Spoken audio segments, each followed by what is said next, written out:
सबसे पहले तो मैं आपके चैनल के माध्यम से जो आज़मीन हज पहली फ़्लाइट से गए हैं और जो आइंदा जाएंगे उन सबको मुबारकबाद देता हूँ कि अल्लाह ताला ने उनको हज मुक़द्दस के लिए कबूल फरमाया, उनको चुना।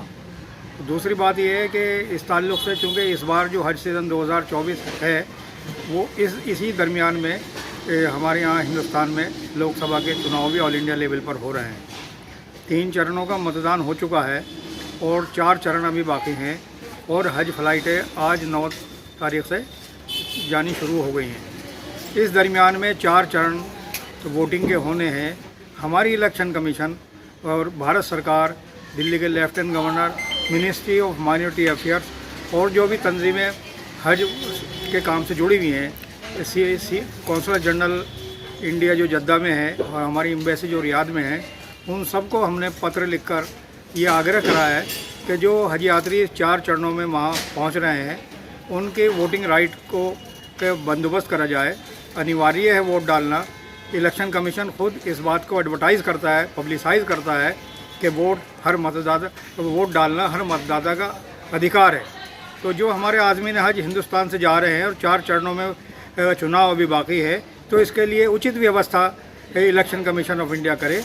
ये हमने चीफ इलेक्टोरल ऑफिसर जो दिल्ली है उसको भी कहा है और लेफ्टिनेंट गवर्नर और चीफ इलेक्शन कमिश्नर वगैरह को सबको हमने अप्रोच किया है और हम उम्मीद करते हैं कि इलेक्शन कमीशन ऑफ इंडिया इस बारे में ज़रूर कोई ना कोई संज्ञान लेगा, क्योंकि हमारे जो NRIs हैं जो सऊदीया में ऑलरेडी पहले से सर्विस में है, एम्बेसी का अमला है, वो भी तो वहाँ अपने वोट का इस्तेमाल करते हैं। इसी तर्ज पर जो हमारे आज़मीन हज जा रहे हैं, हज यात्री जा रहे हैं और 1 जून तक चुनाव होने हैं, तो उनको भी वोटिंग राइट बराबर जिस तरीके से हिंदुस्तान में वो अगर रहते तो उनको दिया जाता। तो वो चूँकि सरकारी हज कमेटी ऑफ इंडिया से वो जा रहे हैं, अप्रूव्ड तरीके से जा रहे हैं, तो उनका भी जो मत का अधिकार है वो छीना न जाए, उनको भी बाकायदा वोट का राइट मिलना चाहिए। हम समझते हैं ये हमारी उचित डिमांड है और जितने हज यात्री जा रहे हैं उनके भी फ़र्दन हमारे पास फ़ोन हो रहे हैं, चूँकि ये अखबारात ने भी पब्लिश किया है कि उनको वोटिंग राइट देना चाहिए। तो वो भी तजब्दुब का शिकार है कि हमारे वोट का आखिर होगा क्या। तो कितने वो जो इस बार हाजी जो है वो हिंदुस्तान से हज के लिए जा रहे हैं? हज के लिए जो हिंदुस्तान से जा रहे हैं 1,75,020 हैं, जिसमें से 35,000 ट्रैवलिंग एजेंसीज़ के ज़रिए जाएंगे, टूर ऑपरेटर्स के ज़रिए जाएंगे, लेकिन वो भी तो मतदाता हैं ही। 1,40,000 जो है वो सेंट्रल हज कमेटी के मार्फत जाएंगे।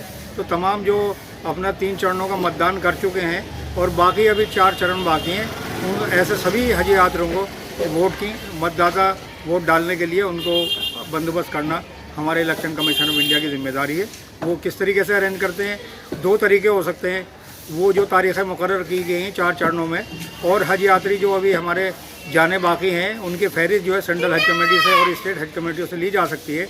कौन लोग ऐसे हैं जो 4 चरणों में आ रहे हैं, उनका वोट का बंदोबस्त हिंदुस्तान में भी किया जा सकता है और सऊदी अरब में, मदीना और ये जहाँ पर भी हमारे हज यात्री होंगे मक्का मुकर्रमा में, वहाँ बंदोबस्त किया जा सकता है, क्योंकि हमारा हज कमेटी का हज मिशन वहाँ बराबर काम करता है। कौंसलर जनरल का ऑफिस है, तो कोई भी व्यवस्था सरकार कर सकती है, उसके लिए कोई दिक्कत नहीं है। नहीं हो शाहिद भाई, आप चूँकि माशाल्लाह आपके जो बेटे हैं साहबजादे वो भी हज के लिए गए हैं, रात में जो उनकी फ़्लाइट थी, तो आप भी वहाँ पहुँचे हुए थे। किस तरह की व्यवस्था आपको मिली? क्या किसी तरह की कोई आपको कोई कमी इस तरह की तो नज़र नहीं आई? तो हमने कुछ लोगों से जानने की कोशिश की कि हम तो अपने तौर पर वहाँ जो हमने व्यवस्था देखी है उससे सेटिस्फाई नहीं है, और ऑफिशियल्स का कहना यह है कि चूँकि मतदाता वोट पीरियड चल रहा है, वोटिंग का सीज़न है, आचार संहिता लगी हुई है, आचार संहिता की वजह से तो वहाँ जो फंक्शंस होते थे उस तरीके के अरेंजमेंट और फंक्शन वहाँ इस बार देखने को नहीं मिले।